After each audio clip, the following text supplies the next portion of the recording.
آج لوگ حرم کا حوالہ دے رہے ہیں کہ حرم میں 8-10 رکعتیں ہو رہی ہیں. ابے 1400 سال والے حرم کو لوگے یا آج والے حرم کو لوگے؟ 1400 سال میں مسجد حرام اور مسجد نبوی میں جو ہو رہا ہے وہ غلط تھا. 15ویں صدی جو مسجد حرام میں شروع ہوا وہ کیا ہو رہا ہے؟ وہ صحیح ہو رہا ہے. 8 رکعتوں پر لفظ تراویح فٹ ہی نہیں بیٹھتا. ترویحہ کہتے ہیں 4 رکعتوں کو. تو تراویح ترویحہ کی جمع ہے. 4 رکعت کے کئی مجموعے. 8 رکعت میں تو 2 ترویح ہوں گے نا، ترویحتین. اس کو تو ترویحتین کہیں گے، تراویح تھوڑی کہیں گے. اچھا، جب میں نے یہ دلیل دی نا تو لوگوں نے جو جواب دیا نا وہ جواب پی گئے. وہ انہوں نے کہا اصل میں اس کا نام تو صلاۃ اللیل ہے، تراویح تو بعد میں لوگوں نے نام رکھا ہے. تراویح تو بعد میں لوگوں نے نام رکھا ہے. بالکل ٹھیک ہے، بعد میں تراویح نے لوگوں نے نام رکھا ہے. کن لوگوں نے بعد میں نام رکھا ہے؟ وہ بھی تو ہمارے اسلاف تھے نا، محدثین تھے جنہوں نے اس کا نام کیا رکھا؟ تراویح. ہے تو صلاۃ اللیل ہی. وتر بھی صلاۃ اللیل ہے، تہجد بھی صلاۃ اللیل ہے، تراویح بھی کیا ہے؟ جو نماز بھی رات میں پڑھی جائے گی وہ صلاۃ اللیل ہے. تو صلاۃ اللیل ہونے سے اس کا تراویح نہ ہونا تھوڑی لازم آتا ہے. لیکن چونکہ اس کے حکام الگ تھے تو اس کو الگ سے محدثین نے، فقہا نے نام کیا دیا؟ تراویح. اب سوال پیدا ہوتا ہے اگر یہ 8 ہوتی تو فقہا اس کو ترویحتین کا نام دیتے، محدثین تراویح کا نام نہ دیتے. تو یہ دیوبندیوں نے، بریلویوں نے نام نہیں دیا، یہ محدثین نے نام دیا اس کو. سمجھتے ہو؟ اس کا مطلب وہ سارے بے وقوف تھے معاذ اللہ، کیونکہ اصل تو 8 تھیں تو ان کو ترویحتین کہنا چاہیے تھا اور نام کیا رکھ دیا انہوں نے؟ تراویح رکھ دیا. تو ان کو کم پتہ تھا، آج کل کے اسکالرس کو زیادہ پتہ ہے. تو یہ نام فٹ نہیں بیٹھتا. میں نے اکثر جب بھی کوئی دلیل دی ہے نا تو میرے جواب میں جس نے جواب دیا نا وہ اصل چیز مدعا پی جاتے ہیں، وہ گھما دیتے ہیں. تو اسلاف نے اس کو تراویح کا نام یہی کہ اسی وجہ سے دیا ہے کہ یہ 8 تھی نہیں. اور تراویح ہے بھی عام جمع نہیں ہے، جمع اقصا ہے. جمع اقصا کہتے ہیں جو جمع کثرت ہوتی ہے، بہت سارے ترویحیں ہوں اس میں. سمجھتے ہو کہ نہیں سمجھتے؟ کیونکہ وہ 4 رکعتوں کے بعد آرام تھوڑا سا کرتے تھے تو اس لیے اس کو ترویحہ روح سے نکلا آرام. مروحہ عربی میں پنکھے کو کہتے ہیں نا، ہوا دیتا ہے آپ کو. استراحت آرام کو کہتے ہیں. ترویحہ میں را واو ہا آ رہا ہے، ریسٹ کو کہتے ہیں. تو 4 رکعتوں کے بعد تھوڑا سا اسٹے کرتے تھے تو اس لیے 4 رکعت کو ترویحہ کہا. تو اگر یہ 8 رکعتیں ہوتی تو یہ 4 کے 2 مجموعے ہوتے، ترویحتین کہا جاتا ہے اس کو. سمجھتے ہو کہ نہیں سمجھتے؟ اور پھر وہی بات ہے کہ وہ بخاری میں کہاں ہے؟ بخاری میں تو بخاری میں تراویح کا رکعتوں کا تذکرہ ہے ہی نہیں. تہجد کا ہے جو 8 رکعتیں رمضان میں بھی پڑھتے تھے اور غیر رمضان میں. تو اس میں تو تراویح کا کوئی تراویح تو 3 دن پڑھ کے چھوڑ دی، اس کے بارے میں بخاری میں نہیں ہے کتنی رکعتیں تھیں. تو دیگر دلائل سے پتہ چلتا ہے کہ ہمیں وہ 20 رکعتیں تھیں. سمجھتے ہو کہ نہیں سمجھتے؟ 20 نہ بھی ہونا، 8 پھر بھی نہیں تھی. 8 تو تھی نہیں کہیں بھی، ٹھیک ہے نا، کیونکہ اس کو تراویح. اور مجھے کوئی روایت دکھا دو حضرت عمر سے ایک ضعیف روایت میں 8 رکعتیں منقول ہیں، اور جو معمول بہا روایت ہے جس کو فقہا محدثین نے لیا اس میں 20 رکعتیں ہیں.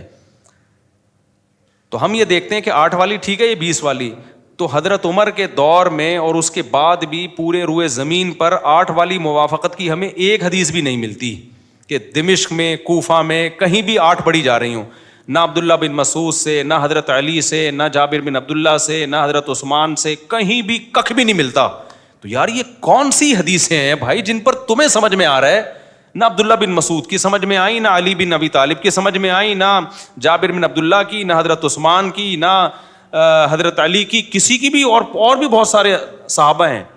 تو قرآن و سنت کی ایسی تشریحات کر رہے ہو یار جو کسی کی بھی، نہ ابو حنیفہ کی، نہ امام شافعی کی، نہ امام مالک کی، نہ امام احمد بن حنبل کی. پتہ نہیں کون سی چیزیں مارکیٹ میں لائے ہو تم. اور اگر حرم کو لینا ہے تو امام حرم میں کبھی دیکھا سینے پہ ہاتھ باندھتے ہوئے؟ امام حرم میں تو نہ مسجد نبوی میں، نہ مسجد کہیں بھی نہیں.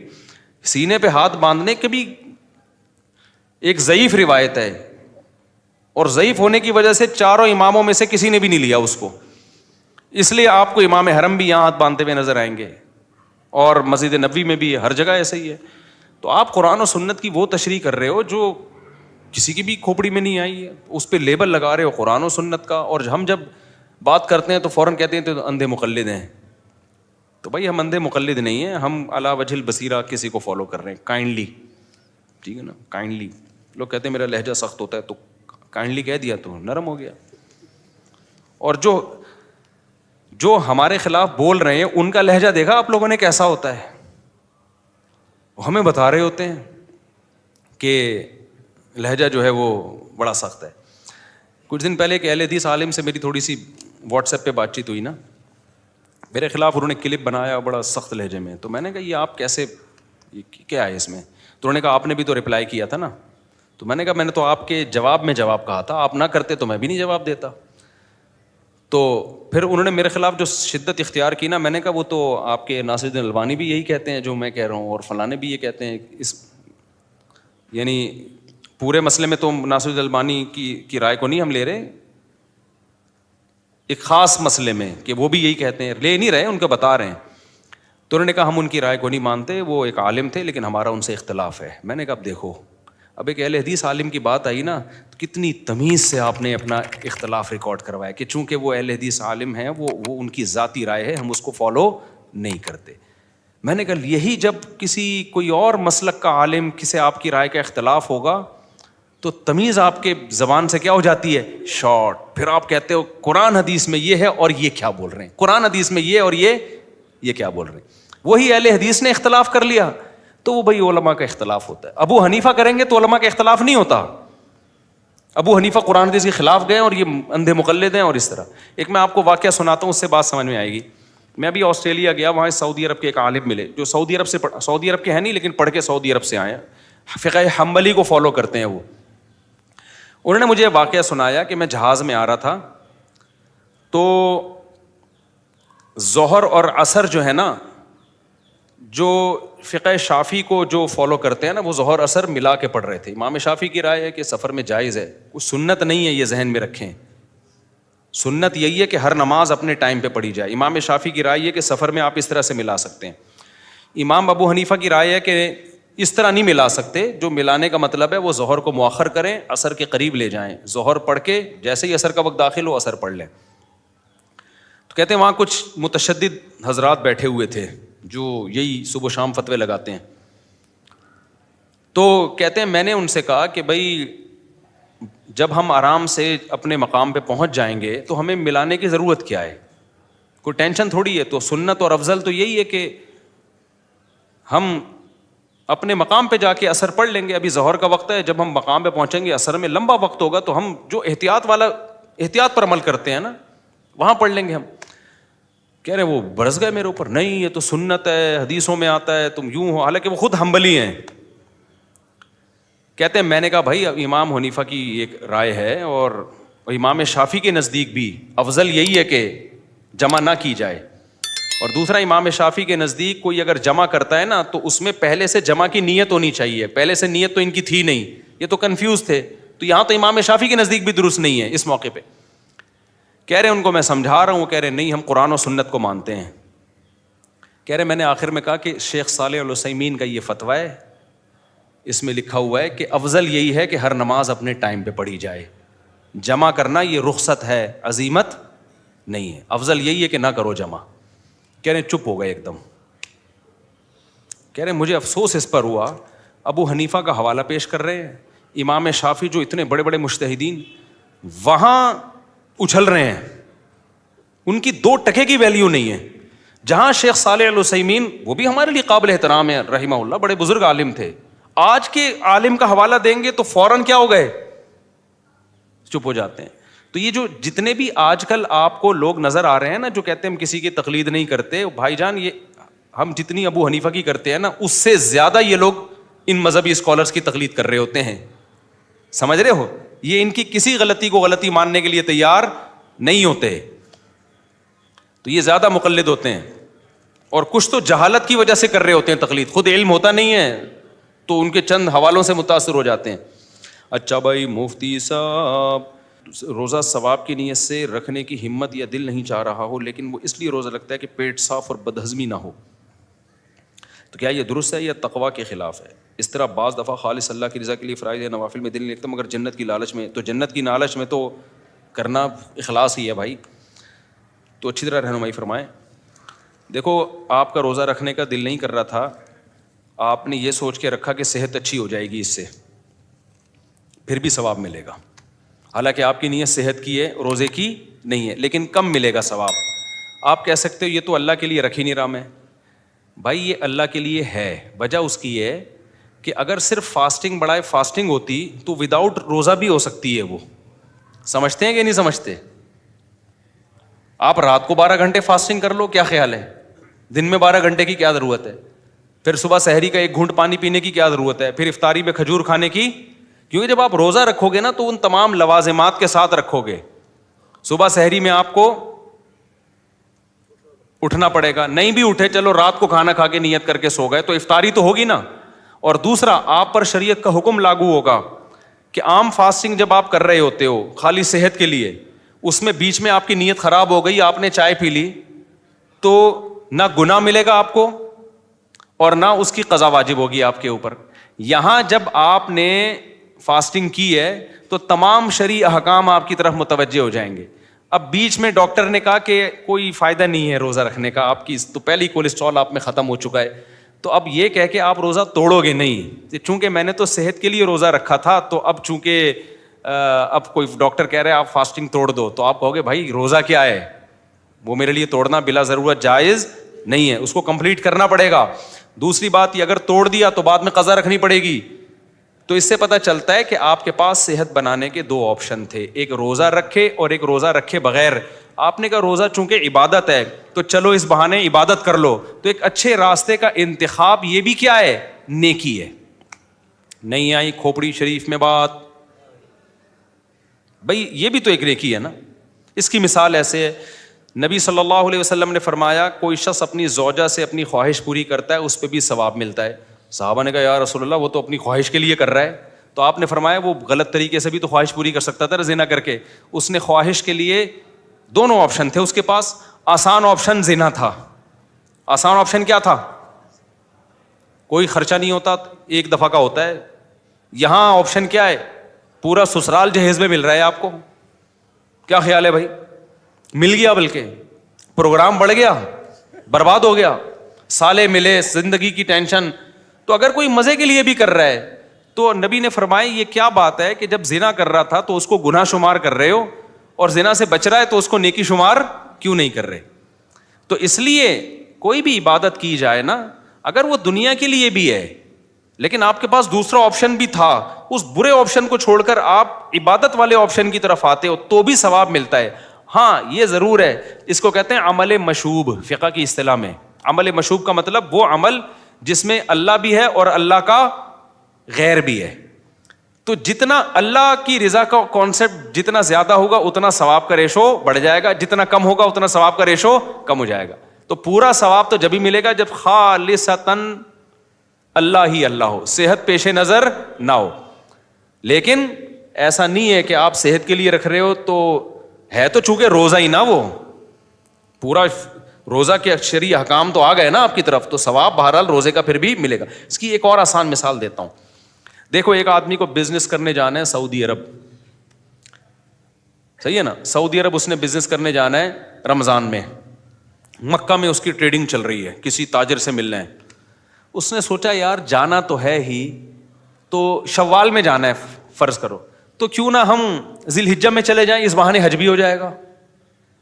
تو ذی قعدہ میں جانا تھا, شوال میں نہیں, ذی قعدہ میں جانا تھا, تو ذی قعدہ کے بجائے اس نے میٹنگ کا ٹائم کیا دے دیا, ذی الحجہ کا, کہ یار جب جا ہی رہے ہیں, جا تو بزنس ہی کے لیے رہا ہے نا, لیکن ذی قعدہ میں بھی تو جا سکتا تھا.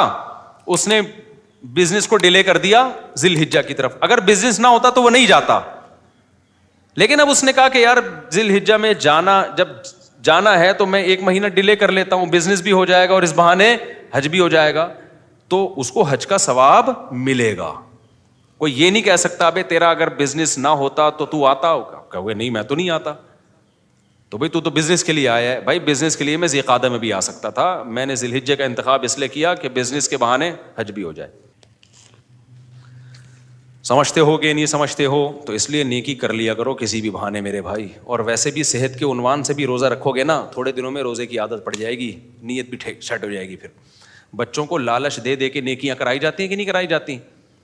حضرت عبداللہ ابن مبارک رحمہ اللہ تعالیٰ کے والد, کتنے بڑے بزرگ محدث تھے عبداللہ ابن مبارک, ان کے والد ان سے کہتے تھے کہ ایک شعر یاد کر لو عربی کا، 1 درہم دوں گا.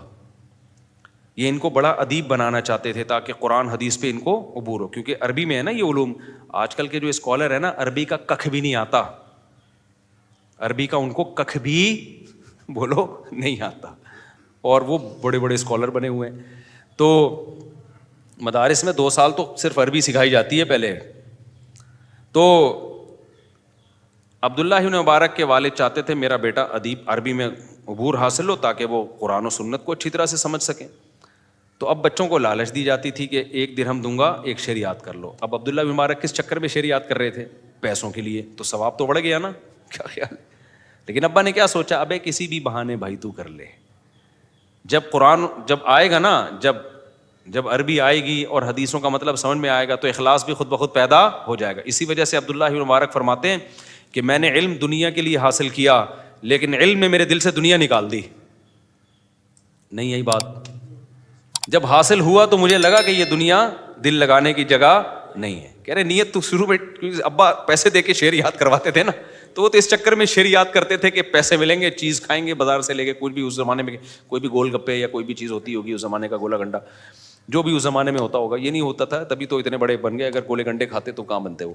خیر، تو کہتے ہیں ہم نے دنیا کے لیے کیا، لیکن جب علم آیا نا تو علم ہی نے ہمیں سمجھایا کہ یہ دنیا کے لیے حاصل کرنے کی چیز نہیں ہے، یہ تو اللہ سے ملاتی ہے. تو اس علم نے اخلاص پیدا کر دیا. سمجھتے ہو کہ نہیں سمجھتے ہو؟ تو اس لیے بھائی نیکی کرو، نیت کو ٹھیک کرنے کی کوشش کرو، اپنی نیت کے چکر میں عمل نہ چھوڑو. آج کل جو صوفی بنتے ہیں نا، وہ کیا کرتے ہیں، پہلے نیک عمل نہیں ہو رہا ہوتا ان سے، پھر جب نیک عمل کرتے ہیں شیطان آ کے وسوسے ڈالتا ہے، ابے تو تو اس چکر میں یہ کام کر رہا ہے، ابے تو تہجد اس لیے پڑھ رہا ہے کہ تیرا وہاں رشتہ نہیں ہو رہا، اس چکر میں تو دعائیں مانگ رہا ہے. ابے بھائی کسی بھی چکر میں، چرس پینے سے پہلے کچھ سوچتے ہو کہ کس چکر میں پی رہا ہوں؟ لگایا سٹا اور عادت خراب. تو اچھی عادت ڈالنے کے لیے، اپنے آپ کو موٹیویٹ کرنے کے لیے جو بھی ہو رہا ہے نا، سرے 10 عمل کی عادت ڈالو. عادت پڑ جائے گی، پھر نیتیں ٹھیک کرتے رہو بیٹھ کے. نہیں آئی میرا خیال ہے، عادت پڑ جائے ایک دفعہ، نیتیں پھر ٹھیک ہوتی نہیں. نیت کا ٹھیک کرنا آسان ہے، نیت صحیح ہو، عادت ڈالنا بڑا مشکل ہے. دیکھو نیتیں کتنی اچھی ہیں، میں حج کروں گا اللہ کے لیے، کر لو، کر لے گا کیا؟ خالی کرنے سے تھوڑی ہوتا ہے، کرے گا تو پتہ چلے گا. پہلے مرے گا، بعد میں جنت میں جائے گا. جنت میں جانے کی سب کی نیت ہوتی ہے.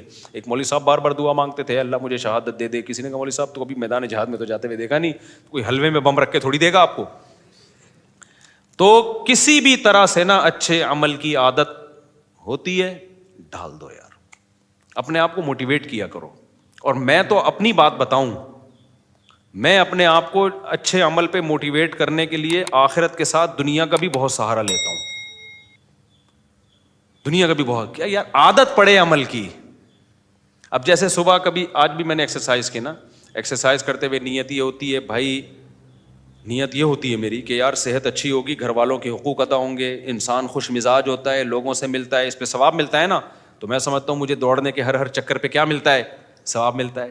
پھر شیطان بیچ میں کہتا ہے بیٹا اتنا بھی نیک نہیں ہے تو اس لیے بھی کر رہا ہے تاکہ دنیا کی لذتیں بھی حاصل ہوں. تو میں کہتا ہوں، میں شیطان سے بولتا ہوں ہاں ہوں، تو تیرے کو کیا تکلیف ہو رہی ہے؟ کیونکہ اس چکر میں نا شیطان روکتا ہے پھر کہ نہیں کرو جاگنگ، نہیں کرو، جم نہیں جاؤ، کہ تیری نیت میں کھوٹ آ رہا ہے، تو دنیا کے لیے کر رہا ہے. تو بھائی میں جانوں اللہ جانے، تو شیطان تیرے کو کیا پیٹ میں کیوں مروڑ ہو رہا ہے؟ کیا خیال ہے بھائی؟ صحیح ہے، کر رہے ہیں بھلے تو اچھا عمل ہے نا. کیونکہ جب کسی بھی نیت سے اچھا عمل ہو جائے گا نا، اس کی فائدہ آخرت کو بھی ہوگا اس. اب دیکھو اگر ہماری دنیا کی بھی نیت ہو کہ یار میری صحت اس لیے اچھی ہو تاکہ میں پراٹھے اسی طرح کھاتا رہوں صبح، ویسے یہ کوئی بہت بری نیت ہے، اتنی بھی بری نیت نہ کریں آپ. لیکن فرض کر لو کہ میں دنیا کی لذتوں سے فائدہ اٹھاتا رہوں، یہ بھی نیت ہو.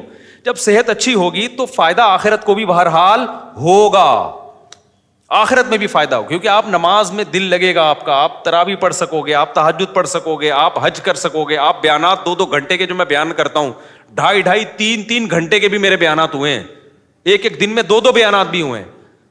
اگر یہ صحت نہ ہوتی تو بے ہوش ہو کے گر جاتا بھائی میں. تو اس کا فائدہ آخرت کو فائدہ ہو گیا کہ نہیں؟ تو نیت کرو اچھی، لیکن اگر اس میں بیچ میں دنیا کی نیت آ رہی ہے تو اس کی وجہ سے عمل مت چھوڑو. یہ میں کہنا چاہتا ہوں، عمل مت چھوڑو، آنے دو، وسوسے آنے دو.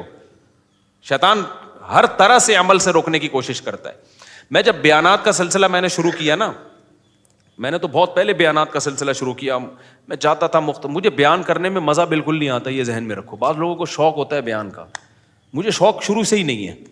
ایک دفعہ ہم مسجد میں پہنچے بیان کرنے کے لیے, تو میری جگہ کوئی اور پہلے شروع کر دیا انہوں نے, تو میں تھوڑا لیٹ ہو گیا تھا. تو اب وہ صاحب کا دل چاہ رہا تھا بیان کرنے کا, ان کو بڑا غصہ آیا کہ یہ کیوں آ گیا. میں نے کہا بھائی جان میں تو بڑا خوش ہو گیا ہوں کہ آپ کو بٹھا دیا یار, ہمیں تو سکون ملے گا. تو الحمدللہ مجھے شوق نہیں ہے. تو میں نے کیا کیا کہ اپنے استاد سے کہا کہ بھائی مجھے نا بیان کا شوق نہیں ہے, حالانکہ یہ ہونا چاہیے, یعنی لوگوں کی اصلاح کی فکر ہونی چاہیے نا, تو جذبہ نہیں ہے میرے اندر, اور وہ تو مجھے لگ رہا ہے مجھے تو ثواب ہی نہیں مل رہا, میں اپنے خام میں اپنے گلا پھاڑ پھاڑ کے ضائع کر رہا ہوں, تو میں کیا کروں. انہوں نے بولا یہ شیطان ہے جو الو بنا رہا ہے کام سے روکنے کے. کام کو فوکس کرو. کام یہ ہے کہ لوگوں کے عقیدے بھی خراب ہو رہے ہیں, لوگ گمراہ بھی ہو رہے ہیں, لوگ زنا میں پڑ رہے ہیں. بھائی ڈیوٹی پوری کرو, اخلاص کے چکر میں نا عمل کو مت چھوڑو, اخلاص پیدا ہو جائے گا. اور اخلاص ہوتا ہے, بعض دفعہ ہمیں لگ رہا ہوتا ہے کہ نہیں, حقیقت میں ہوتا ہے. سمجھ میں آ رہی ہے بات کہ نہیں آ رہی ہے؟ بات ہوتا ہے. شیطان نا بہت بڑی فلم ہے, حقیقت بتا رہا ہوں آپ کو, بہت بڑی فلم ہے. وسوسے ڈالتا ہے, وہ کہہ رہے تمہارے تو یہ عمل ضائع ہو رہا ہے, تمہیں تو ثواب ہی نہیں مل رہا. انہوں نے کہا شکر کرنا سیکھو. پھر مجھے موٹیویشن پتہ ہے کہاں سے ملی ہے, کیونکہ میں بیان کرتا رہتا تھا 2-3 گھنٹے کے. میں نے کہا یار فائدہ تو, 4 آدمی نے داڑھی رکھ لی اتنے 10 سالوں میں, کیا فائدہ. مجھے موٹیویشن ملی ہے جب یوٹیوب پہ بیان جانا شروع ہوئے, نیچے کمنٹس آنا شروع ہوئے, کتنے لوگوں کو فائدہ ہو گیا, تباہی ہو گیا. میں نے کہا بھائی یہ تو کیا ہو رہا ہے, اتفاق سے بہت فائدہ ہو رہا ہے یہ تو وہاں سے مجھے موٹیویشن ملنا شروع ہوئی ہے. اس لیے میں کمنٹس پڑھتا ہوں لازمی. اچھا بعض دفعہ انسان کسی چیز کو ہلکا سمجھ رہا ہوتا ہے, اسے نہیں اندازہ ہوتا کہ اس کا کیا کیا اثر پڑ رہا ہے. پڑھے لکھے لوگوں نے جب بتایا نا, ہم ملحد ہو چکے تھے. میں نے ایک واقعہ سنایا, میں بھی ترکی جا رہا تھا, تو میرے ساتھ ایک دوست بیٹھے ہوئے تھے. انہوں نے مجھے کہا کہ آپ کے بیان میں لطیفوں کے علاوہ کچھ بھی نہیں ہوتا. مجھے تھوڑا سا افسوس تو ہوا سن کے. میں نے کہا شاید ایسے ہی ہوگا, اب اس سے آدمی ڈی موٹیویٹ ہوتا ہے. کیا خیال ہے؟ آدمی کہتا ہے پھر چھوڑو دو, پھر کیا ہے. بہت لوگ مجھے یہ کہتے تھے ابے بھائی آپ کے تو لطیفے ہیں, چٹکلے ہیں. شروع میں کمنٹس میں بھی ایسی باتیں بہت ہوتی تھیں. تو موٹیویشن کیسے ملتی ہے؟ ایسے ہی میں بیٹھا ہوا ہوں, ترکی جا رہا, ہمارے استاد تھے جامعہ کے, انہوں نے بولا آپ تو لطیفے سناتے ہو, بس اس لیے آپ اتنے وائرل ہو گئے نا, اور اس لیے اتنا پھیل گئے دنیا میں. تو میں نے کہا یار یہ مجھے عجیب سا لگا تو صحیح, لیکن میں نے کہا شاید ہو ایسا. اللہ کی قدرت. تھوڑی دیر میں ایک آدمی آیا, ایک لڑکا, اس نے کہا میں اپنی وائف کے ساتھ سفر کر رہا ہوں, آپ کے ساتھ رش بہت ہے اس لیے میں مل نہیں سکا. میں ایتھیسٹ ہو گیا تھا, خدا کا منکر ہو گیا تھا. آپ کے بیان سن کے میں دوبارہ اسلام بھی لایا ہوں, داڑھی بھی رکھی ہے, اور نماز بھی میں نے, وہ لندن جا رہا تھا وہ. میں نے کہا لے بھیا, یہاں سے ڈی موٹیویٹ ہوا, ادھر سے کیا ہو گیا, موٹیویٹ ہو گیا. تو دونوں چیزیں ساتھ ساتھ الحمدللہ. تو جب ایسے بہت سارے, میں واقعات سناتا نہیں ہوں, مجھے ڈر لگتا ہے کہ شو بازی نہ ہو جائے, لیکن اگر میں رجسٹر رکھ لیتا نا کہ کتنے لوگوں کو الحمدللہ کتنا فائدہ ہوا ہے, تو شاید ایک رجسٹر اس کے لیے کافی نہیں ہے. کتنی خواتین کے گھر بسے دوسری شادی کے بیان کی وجہ سے, کتنے لوگ نمازی بن گئے, کتنوں سے شرابیں چھوٹ گئیں, بہت الحمدللہ اللہ نے. لیکن ظاہر ہے جتنا ہم کام کر سکتے تھے اتنا ابھی بھی نہیں کر رہے ہیں. تو پھر مجھے اندازہ ہوا کہ یہ جو بار بار آتا ہے نا دماغ میں, اخلاص نہیں ہے, یہ فلان, یہ کون کروا رہا ہے, یہ شیطان کروا رہا ہے کام چھڑوانے کے لیے. سمجھتے ہو گے نہیں سمجھتے ہو, یہ شیطان ٹوپیاں کرا رہا ہے تاکہ انسان کام کرنا چھوڑ دے. تو یہ ہے, تو اس لیے اپنے آپ کو خود موٹیویٹ کیا کرو, اپنی خود تعریفیں کر لیا کرو کبھی بیٹھ کے. ابے بھائی تو نے آج بڑا خاندانی کام. جب دوسری شادی ہو نا, لوگ ماریں گے, پکڑ کے کوٹیں گے, تو آدمی ڈر جائے گا نا. تو اپنے آپ کو خود, کوئی نہیں بولے گا, کیونکہ میرے پاس اتنا ٹائم تھوڑی, میں ہر جگہ آپ کو, ہر جہاں بھی کوئی دوسری شادی کر رہا ہے میں اس کو سمجھانے پہنچ جاؤں تو نے بڑا اچھا کام کیا ہے, کتنے لوگ کر رہے ہیں. تو آپ خود اپنے آپ کو سمجھایا کرو کہ دیکھ تو نے زندگی میں پہلی دفعہ خاندانی کام کیا. مجھے بھی جب میں نے دوسری کی نا, تو اتنی لتاڑ سنی تھی کہ مجھے لگا کہ شاید میں غلط 2 نمبر آدمی ہوں, مجھے محسوس ہونے لگا تھا یہ. حالانکہ میرے تو اس پہ مناظرے ہوتے تھے, اتنا لوگوں نے ڈی موٹیویٹ کیا. پھر میں اکیلے میں بیٹھ کے سوچتا تھا یار میں نے شاید زندگی میں ایسا تو نہیں, میں نے پہلی دفعہ کوئی بہت ہی ڈھنگ کا کام کیا ہے. اس طرح میں اپنے آپ کو سمجھا کے نا, ورنہ میں مر جاتا ہارٹ اٹیک سے, اتنا غم ہو رہا تھا مجھے دوسری شادی پہ. سمجھ میں نہیں آ رہا تھا خوشی ہو رہی ہے کہ غم ہونا چاہیے اس موقع پہ. کبھی سوچتا تھا میری شادی ہوئی ہے تو لڈو اور موبائل دیکھتا تھا میسیجز کے ادھر ادھر ہر آدمی کا منہ لٹکا ہوا, تو پتہ نہیں عجیب کنفیوژن والی حساب کتاب. اور ایسے ہی لوگ دوسری کر کے آ رہے ہوتے ہیں میرے پاس. ابھی ایک مولوی صاحب آئے, اتنے غمزدہ, رونے پھوٹ پھوٹ کے رونے والی کیفیت ہو رہی تھی ان کی. کہہ رہے میں نے بیوہ سے شادی کی ہے, پتہ نہیں کیا کر لیا میں نے, اتنی لتاڑ رہے ہیں لوگ. تو مجھے بڑا ترس آیا نا, بڑی مشکل سے میں نے آنسو رو کے اس کے چہرہ دیکھ کے نا میں نے کہا, مجھے لگ رہا تھا, میں نے اس کو کہا نا مبارک ہو, تو یہ اٹھا کے تھپڑ نہ لگا دیں, تھپڑ نہ لگا. ایک نے تو دوسری کی نا, اتنی ٹینشن میں آیا.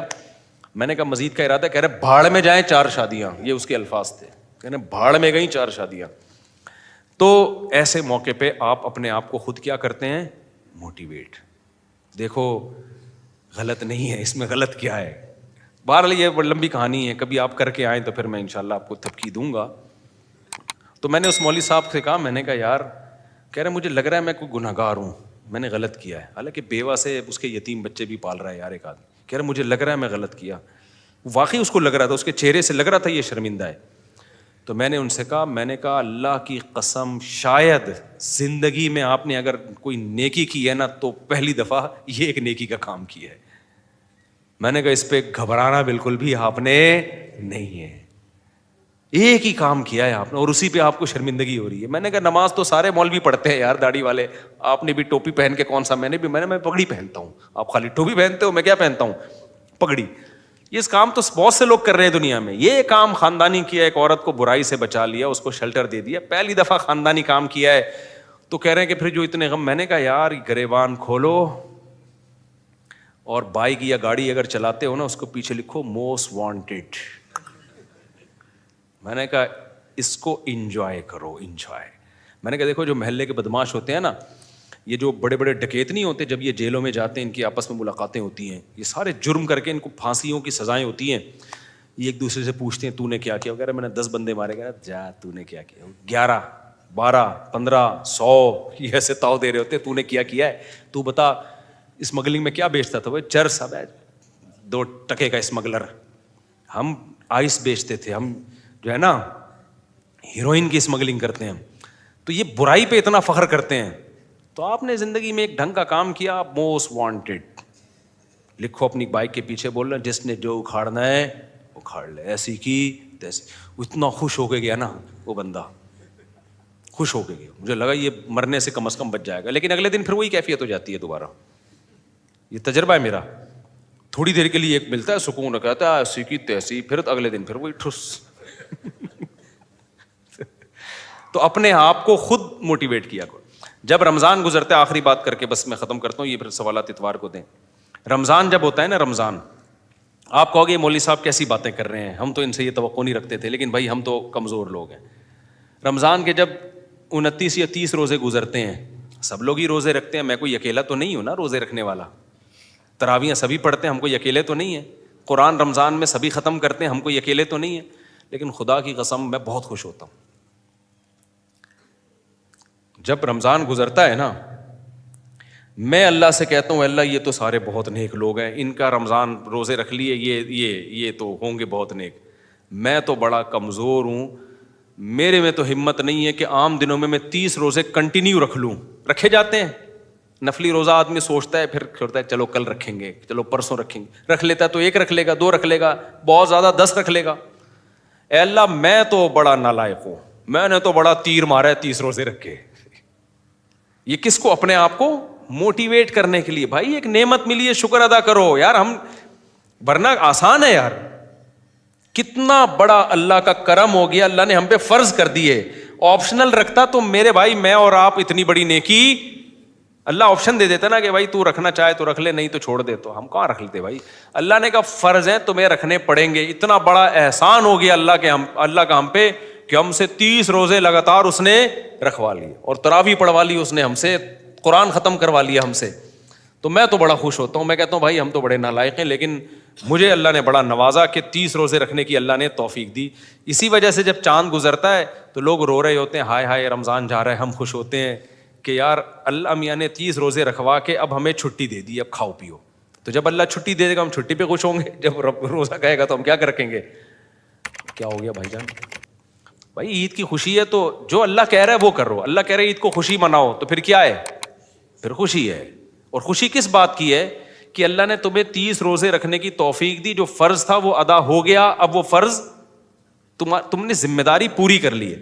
مزدور کو میں نے دیکھا ہے جب صبح سے لے کے شام تک دہاڑی کرتا ہے نا, اس کو پتا ہے میری ڈیوٹی پوری ہو گئی, اب مجھے دہاڑی ملے گی. غمزدہ ہوتا ہے یا خوش ہوتا ہے؟ لوگ سعودی عرب سے چھٹی پہ آ رہے ہوتے ہیں, یار سیلری لے کے, تنخواہ لے کے, پوری ڈیوٹی ہم نے کمپنی کا جو کانٹریکٹ تھا کمپلیٹ ہو گیا, جتنے لاکھ ملنے تھے مل گئے, اب کیا ہے؟ چھٹی. تو خوشی خوشی آتے ہیں, بھاڑے مار مار کے رو رہے ہوتے ہیں. تو ایسے ہی رمضان میں اللہ نے کہا ہے کہ بھائی پورے سال میں کھلاتا پلاتا ہوں, اب 1 مہینہ میرے لیے بھوکا پیاسا رہنا ہے. تو اللہ ہمیں رکھوا لیتا ہے, ہم تو بھائی اس پہ کیا ہوتے ہیں؟ خوش ہوتے ہیں.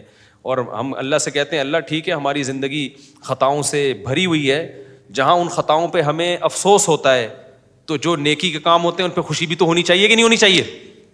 اب عجیب بات ہے, گناہوں پہ غم تو ہو رہا ہے, نیکیوں پہ خوشی نہیں ہو رہی, تو یہ آدھا کام ہو رہا ہے, آدھا یہ خطرناک ہے, اس سے مایوسی پیدا ہوگی. تو جہاں نیکی سے خوشی, گناہوں پہ غم ہونا ضروری ہے, وہاں نیکی پہ خوشی ہونا بھی ضروری ہے. یہ ایمان کی علامت ہے. اگر نیکی پہ خوشی نہیں ہو رہی, صرف گناہوں پہ غم ہے, اس سے مایوسی آئے گی. اس سے جو تھوڑی بہت نیکیاں کر رہے ہو وہ بھی مارکیٹ سے کیا ہو جائیں گی؟ شارٹ. اور یہ بھی غلط ہے کہ نیکی پہ خوشی ہو گناہ پہ غم نہ ہو, یہ بھی غلط ہے. بعض لوگوں کو نیکی پہ خوشی ہوتی ہے, گناہ پہ غم نہیں ہوتا, یہ بھی غلط ہے. تو گناہ کر کے غم ہو اور نیکی کر کے راحت ملے, خوشی ملے, تو اس سے انسان کو فائدہ ہوتا ہے. اللہ بھی چاہتے ہیں کہ تم نیکی کر کے خوش ہوا کرو اور گناہ کر کے غم زدہ ہوا کرو. تو بچوں کو بھی, جب بعض ماں باپ کیا کرتے ہیں, بچوں کے ساتھ بڑی زیادتی کرتے ہیں, ان کے غلط کاموں پہ ٹوکتے تو رہتے ہیں, اچھے کام پہ تعریف نہیں کرتے کبھی. بہت خطرناک ہے, آپ بچے کو باغی بنا رہے ہو. دیکھا ہے میں نے, بعض باپوں کو دیکھا ہے, ماؤں کو دیکھا ہے, وہ کیا کر رہی ہوتی ہیں, بچہ جب الٹا کر کے آگے ایک تھپیڑ لگایا, وہ بےچارے پورا گھوم جاتے ایک چکر میں نا. تو اماؤں کے تھپیڑے زیادہ آج کل خطرناک چل رہے ہیں باپوں سے.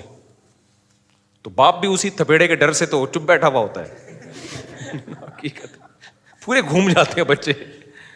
لیکن یہ جی ماں ہے تو کچھ بھی کر لے, ایسا نہیں ہے بھائی. ماں ہے تو یہ تھوڑی کہ جو مرضی کرتی رہے بچے کے ساتھ. تو اس کی برائیوں پہ اس کو ڈانٹا جا رہا ہوتا ہے, اچھائیوں پہ اس کو اپریشیٹ نہیں کیا جا رہا ہوتا. تو یہ غلط ہے بھائی. نبی صلی اللہ علیہ وسلم سے ہمیں دونوں چیزیں ملتی ہیں. اور یہ جو ہے نا کہ کسی کے منہ پہ تعریف نہیں کرنی چاہیے, یہ وہ والی تعریف ہے جو مکھن لگانے کے لیے ہو یا جس سے سامنے والے کے بگڑنے کا اندیشہ ہو.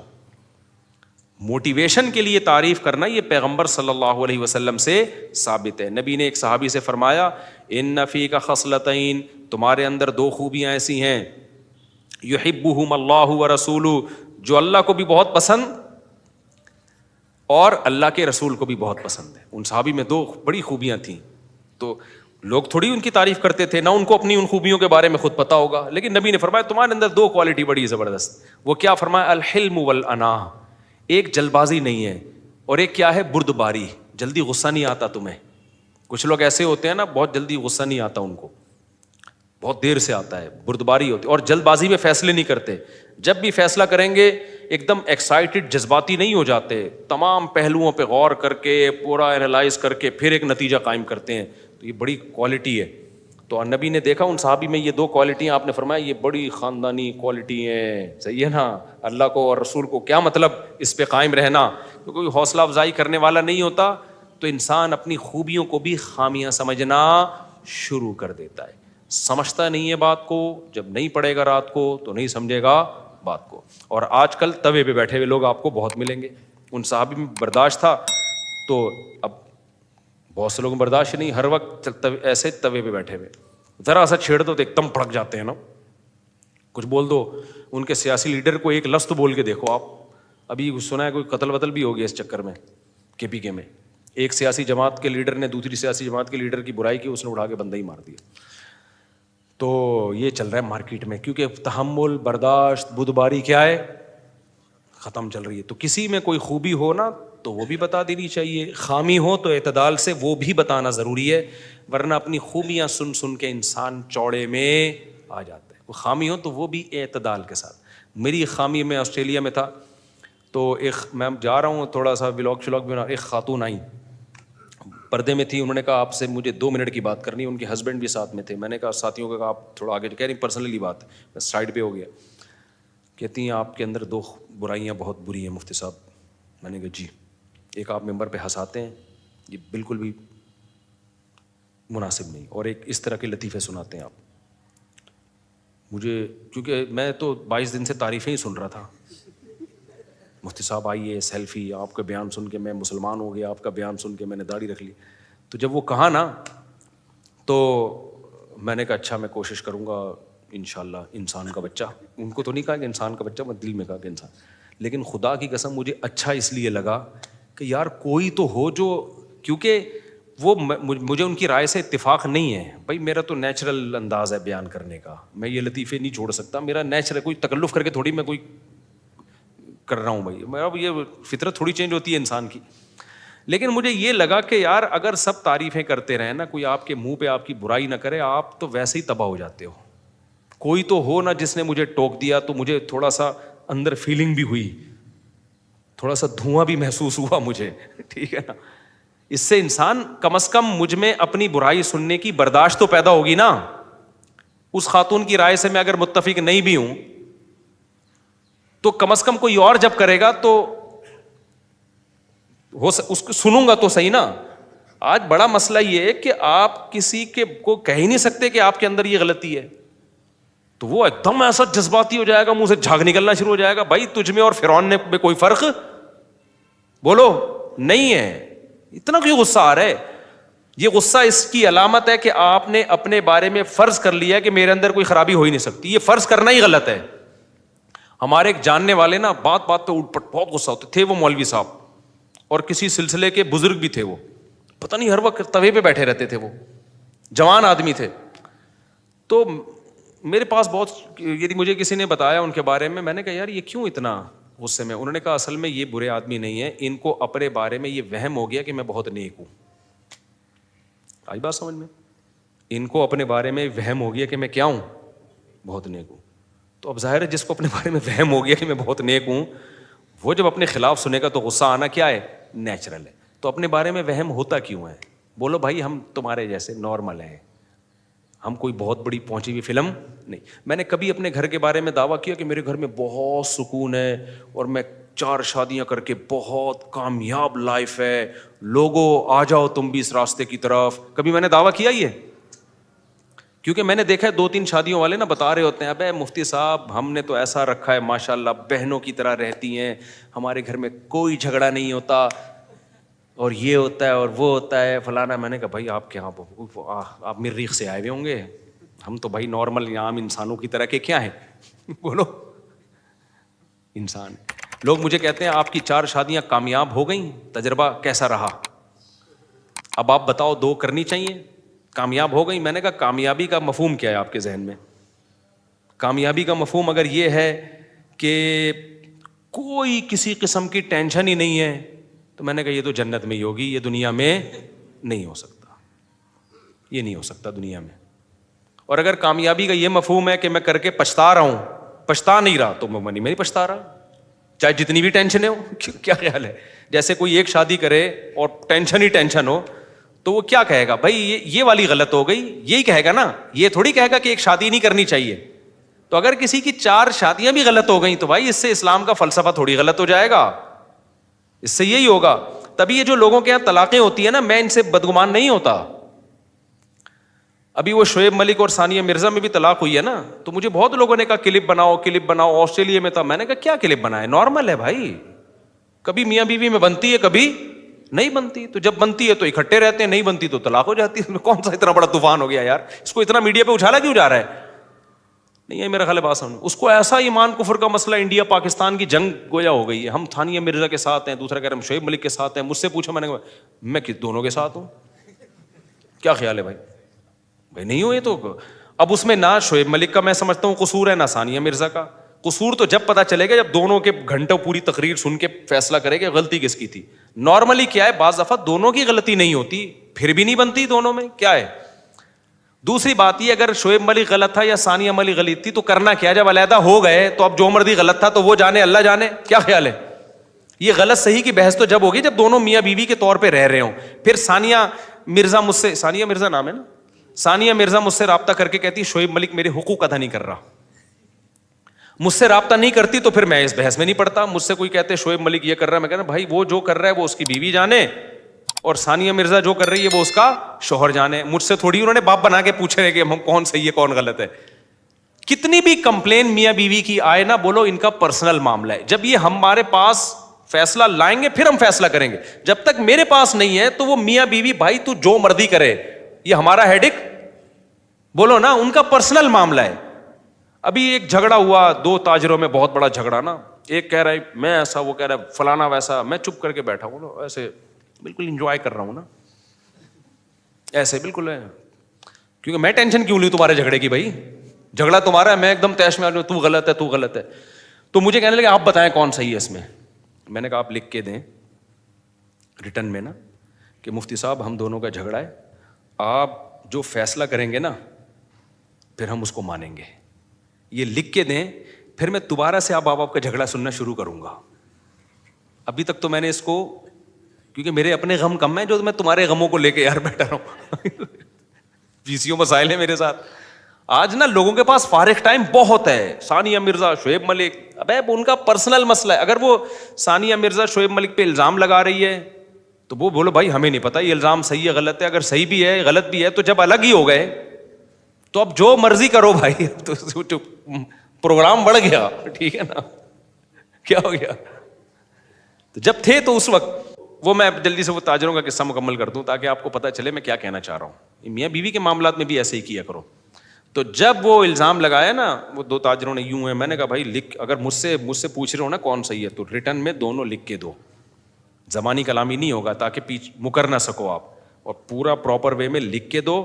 جھگڑا کیا ہے, پھر اپنا فون نمبر بھی ڈالو, میں اس کو پہلے پراپر پڑھوں گا, سمجھوں گا, پھر کراس کویشچن کر کے اس کی تنقیح کروں گا, اور پھر لیٹر پہ آپ نے لکھ کے دینا ہے کہ جو فیصلہ مفتی صاحب نے کیا ہم اس کو مانیں گے, ہمارے پاس فالتو ٹائم نہیں ہے. اس پورے پراپر وے سے کوئی میاں بیوی جھگڑا کر کے میرے پاس آئیں تو میں فیصلہ کروں گا اس میں شوہر صحیح ہے یا بیوی. جب تک نہیں آئیں گے تو بھائی الزام کی دنیا تو بہت بڑی ہے. بیوی شوہر پہ طلاق کے بعد تو الزامات ہی لگتے ہیں. طلاق کے بعد بیوی یہ تھوڑی کہے گی میرا شوہر بہت اچھا تھا, بلا وجہ طلاق دے دی مجھے اس نے, اور شوہر یہ تھوڑی کہے گا میری بیوی بہت اچھی تھی لیکن پھر بھی میں نے چلتا کر دیا اس کو. ایسے تو مارکیٹ میں ہے ہی نہیں. تو میاں بیوی کے معاملاتوں, یہ بزرگوں کے ہاں بھی طلاقیں ہو سکتی ہیں, مفتیوں, اللہ نہ کرے, ہمارے اللہ کا شکر ہے ہمارا گھر صحیح چل رہا ہے الحمدللہ. لیکن یہ کوئی اچھمبے کی چیز نہیں ہے کہ حضرت جی فلاں بزرگ تھے انہوں نے بیوی کو طلاق دے دی, لو اپنا گھر تو بسا نہیں سکتے, دوسروں کو مشورے دیتے ہیں. نہیں بھائی, یہ نیچرل ہے, یہ نارمل ہے. اگر عورت نہیں سنبھل رہی ہے تو شوہر نہیں سنبھال سکتا اس کو. دنیا میں کوئی مائی کا لال ایسا پیدا نہیں ہوا.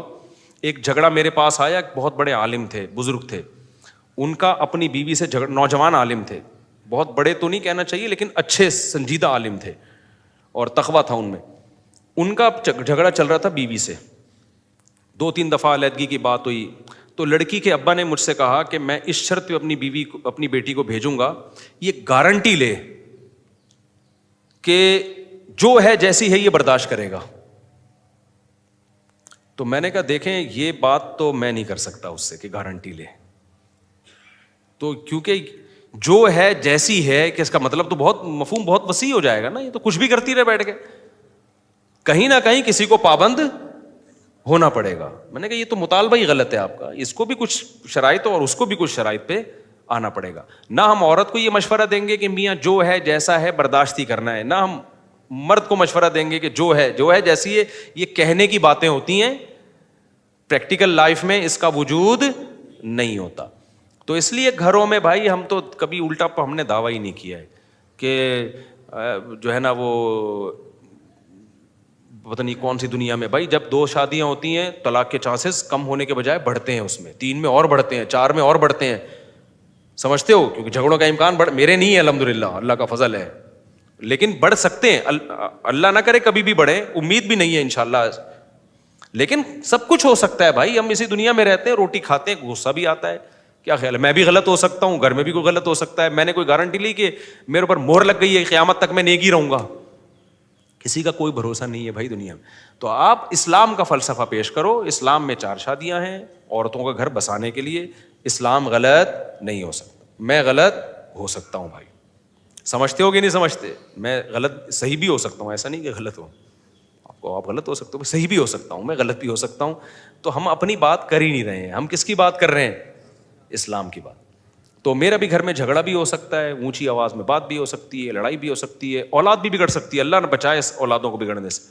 کل اللہ نہ کرے کوئی بچہ بگڑ گیا, لوگ کہیں گے دیکھو 16 بچے تھے, یہ ہوتا ہے 1 بگڑ گیا, 2 بگڑ گئے. اللہ نہ کرے بگڑے بھائی, یہ نیچرل ہے نا. بچوں کا آپ تربیت کی فکر کرتے ہیں, 100% تربیت کی گارنٹی کوئی بھی نہیں لے سکتا. وہ 1 میں بھی بگڑنے کا چانس ہے, 2 میں بھی چانس ہے. تو یہ سب چیزیں نیچرل ہیں. تو انسان کے بچے بن کے زندگی گزارو. بہت بڑے بڑے دعوے کرنے کی قطعاً ضرورت نہیں ہے, نارمل رہو. مولانا شفیع تھانوی کا ملفوظ یاد رکھو, وہ فرماتے تھے لوگ میرے پاس آتے ہیں بزرگ بننے کے لیے, میں کہتا ہوں انسان بن جاؤ بس کافی ہے. تو انسان نارملی ہوتے ہیں, دوڑتے بھی ہیں, چلتے بھی ہیں, ان کو غم بھی ہوتا ہے, ان کو خوشی بھی ہوتی ہے. جب بھوک لگ رہی ہو اور نلی نہاری سامنے آ جائے تو خوشی سے بے ہوش ہونے کا بھی ان کا خطرہ ہوتا ہے. بھوک میں ان کو غصہ بھی آتا ہے. اور اگر بھنڈی کے ساتھ کریلا پکا کے ان کو کھلایا جائے تو کتنا ہی بڑا بزرگ ہو, اس کو مزہ آئے گا کریلا کھانے میں. اور جتنی چیزیں ہیں جلدی جلدی بتا دوں نا میں. اور نارمل ہوتے ہیں, یعنی کوئی بزرگ کوئی الگ سی چیز نہیں ہوتا. اگر ہے تو پھر وہ بزرگ نہیں ہے, وہ اوپر سے کیا ہے, فارغ ہے, اس کی سیٹنگ آؤٹ ہوئی ہوئی ہے. تو نارمل رہا کرو اور کوشش بھی کرو نارمل بننے کی. کوئی الگ سی کوئی فلم بننے کی کوشش نہ, پھونکوں والی سرکار بننے کی کوشش کرو, نارمل رہو. تو بڑے بڑے دعوے جو بھی کرتے ہیں نا, میں یوں ہوں, میں فلانا ہوں. ایک صاحب بہت بڑے بڑے دعوے کرتے تھے, میری 4 مجھ سے پوچھتے تھے آپ کی, میری اس وقت 3 تھی نا, آپ کی 3 بیویں جھگڑا ہوتا ہے؟ میں نے کہا ہمارے تو ہوتا ہے بھائی. اس وقت ہوتا تھا, اب نہیں ہوتا الحمدللہ. تو انہوں نے کہا آپ کے یہاں جھگڑا ہوتا ہے؟ میں نے کہا بڑے خاندانی جھگڑے ہوتے ہیں ہمارے یہاں. ہم نے کوئی شریفوں والا کام تھوڑی کیا ہے, دوسری کی ہے, پھر تیسری بھی کر لی, تو جھگڑا نہیں ہوگا کیا؟ تو کہہ رہے ہیں آپ کی, اس وقت میری کوئی بیٹی بھی نہیں تھی. تو انہوں نے کہا آپ کی جب بیٹی ہوگی, اس کی جب شادی, بیٹی تھی, بچی چھوٹی تھی, جب بچی آپ کی شادی ہو کے جب جائے گی اور آپ کا داماد دوسری کرے گا, آپ کو تکلیف نہیں ہوگی؟ میں نے کہا ہوگی. کہتے ہیں پھر آپ نے کسی اور کی بچی پہ سوگن کیسے لے آئے؟ میں نے کہا اس لیے کہ وہ کسی اور کی بچی ہے, میری تھوڑی ہے. میں الٹے سیدھے جواب دینے کا عادی نہیں ہوں. تو میں جواب دینے کا, میں نے کہا جو نیچرل ہے وہ تو نیچرل ہے بھائی. میری بچی پہ سوکن آئے گی, میں نے کہا اس وقت حالانکہ بچی شادی کی عمر بھی نہیں, میرا خیال ہے تھی بھی, پتہ نہیں تھی, مجھے یہ بھی یاد نہیں ہے. تو میں نے کہا بھائی میں نیچرل ہے یہ. تو کہہ رہے پھر آپ وہ کام کیوں کر رہے ہو جس سے تکلیف ہو؟ میں نے کہا اس لیے کہ اللہ کا حکم ہے, اس کے بغیر گزارا نہیں ہے. تو کہہ رہے پھر آپ اپنے داماد کو کیسے روکو گے؟ میں نے کہا میں نے یہ کب کہا کہ میں روکوں گا اس کو؟ میں نے یہ کب کہا ہے؟ آپ نے سوال یہ پوچھا تھا کہ آپ کی بچی پہ سوکن آئے گی, تکلیف ہوگی؟ میں نے کہا ہاں ہوگی. آپ نے یہ پوچھا کہ داماد کو روکو گے؟ اگر آپ یہ کہتے کہ داماد کو روکو گے تو میں کہوں گا بھائی روکنے کا میرے پاس حق بولو نہیں ہے, روکوں گا نہیں, تکلیف ہوگی. تو پھر مجھے کہنے لگے اگر آپ کا داماد آپ سے آ کے پوچھے کہ میں دوسری کرنا چاہتا ہوں, آپ کیا کرو گے؟ میں نے کہا رکھ کے چپیٹ لگاؤں گا اس کو. میں آئی بات سمجھ میں؟ کہہ رہے ہیں اس کا مطلب آپ روک رہے ہو. میں نے کہا میں روک نہیں رہا, میں کہہ رہا ہوں یہ مجھ سے پوچھ کے کرنے کا کام ہے. میری بچی پہ سوکن لے کر آ رہا ہے بھائی, اور کل اس کو بولے گا تمہارے باپ نے پرمیشن دی تھی. بھائی یہ کام میرے بتا کے کرنے کا نہیں ہے. یہ ایسے ہی جیسے قربانی کے بکرے کو آپ بول رہے ہو تو لیٹ جا میں تجھے کاٹوں گا. بھائی تجھے اللہ نے حکم دیا کہ لٹا کے اس کو کاٹ دے, اس کو تھوڑی حکم دیا کہ وہ تیرے سامنے آ کے لیٹ جائے, اس کو تم بھاگ بھائی تو. اسی طرح یہ مسئلہ بھی ہے, لوگ کہتے ہیں پہلی بیوی کو آپ قائل کریں کہ وہ اپنے شوہر کی دوسری کرائے. میں نے کہا میرا دماغ خراب نہیں ہوا, اللہ کا شکر ہے, میں اتنا پاگل نہیں ہوں جتنا تم سمجھ رہے ہو. عورت کو تو سوکن کی تکلیف ہوتی ہے, وہ کیوں کروائے گی تیری دوسری شادی؟ تیرے میں دم ہے تو کر کے بتا دے. جس کو فائدہ ہو رہا ہے, جس کو ایک اور بیوی مل رہی ہے, اس میں دم ہے نہیں, اور جس پہ سوکن آ رہی ہے جس کا کوئی فائدہ نہیں ہو رہا, بظاہر ڈیپ میں جائیں گے تو ہیں فائدے لیکن بظاہر نہیں, اس کو تو حوصلہ دلا رہا ہے کہ وہ تیری دوسری کرائے گی. تو یہ بیوقوفوں کے ایک ٹولے ہیں, صحیح ہے نا. تو بات وہ کرو جو سوسائٹی میں جو چل سکے. تو اللہ میاں نے مرد کو دوسری کی اجازت دی ہے, پہلی کو تکلیف ہوتی ہے, اس کا تکلیف ہونا نیچرل ہے, لیکن بڑے فائدوں سے بچنے کے لیے چھوٹے نقصانات کو برداشت کرنے کا حکم دیا ہے. یہ فلسفہ ہے. عورت کو نہیں کہا کہ تو اپنے شوہر کی دوسری کرا, یا جب وہ کرے تو لڈو بانٹا کر کے جی جو میرے شوہر نے. ایکچولی ایک صاحب نے مجھے کہا میں نے دوسری شادی کی, میری بیوی کو اتنا افسوس ہوا اور یہ کیا, یہ تو کفر ہے. میں نے کہا کوئی کفر نہیں ہے, یہ نیچرل ہے. اس کے شوہر, اس کو یہ خطرہ ہے کہ میرے شوہر کا, حالانکہ محبت ڈیوائڈ ہوتی نہیں ہے, میں ویسے خواتین کی جنرل نالج کے لیے بتاؤں, لیکن اس کو یہ خطرہ ہے کہ بھائی اس کی زندگی میں کوئی مرد آ گیا تو اس کو, عورت آ گئی تو اس کو تکلیف ہوگی, یہ نیچرل ہے. تو اس لیے جب کوئی جو میرے وہ ایک دن کیا ہوا, میرے داماد کو کوئی لے کر آیا مجھے, ان کے دوست نا, میں عمرے پہ گیا ہوا تو میرے داماد بھی عمرے پہ تھے, تو کسی نے کہا مصعب ان کو ترغیب دو کہ آپ یہ دوسری شادی کریں. بھائی کر لو, ہر ایک کو اجازت ہے, لیکن کچھ رشتے ایسے ہوتے ہیں کہ اس میں اگر باپ کو آپ بتا کے کرو گے نا کہ میں آپ کی بیٹی پہ سوکن لانا چاہتا ہوں. اس کی مثال میں حدیث سے دیتا ہوں. دیکھو نبی صلی اللہ علیہ وسلم نے فرمایا 2 بہنوں سے نکاح حرام ہے نا, قرآن میں بھی ہے. فرمایا لِأَنَّكُمْ تَقْطَعُونَ بِهِ أَرْحَامَكُمْ, اس سے بہنوں کے رشتے ٹوٹ جائیں گے, کیونکہ بہنیں کو رشتہ سوکن میں تبدیل.